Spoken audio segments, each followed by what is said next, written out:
بسم اللہ الرحمن الرحیم۔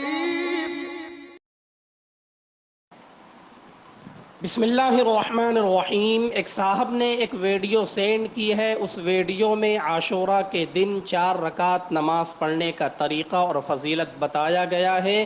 طریقہ یہ ہے کہ ہر رکعت میں سورہ فاتحہ کے بعد 11 مرتبہ قل هو اللہ احد پڑھنا ہے۔ فضیلت میں یہ بتایا گیا ہے کہ اس طریقے سے 4 رکعت نماز پڑھنے سے 50 سال کے گناہ اللہ رب العزت معاف فرما دیں گے، اور اسی طریقے سے ایسے آدمی کے لیے نور کا منبر ہوگا۔ سائل نے کہا ہے اس کے بارے میں رہنمائی فرمائے، کیا یہ نماز کا پڑھنا صحیح ہے یا نہیں؟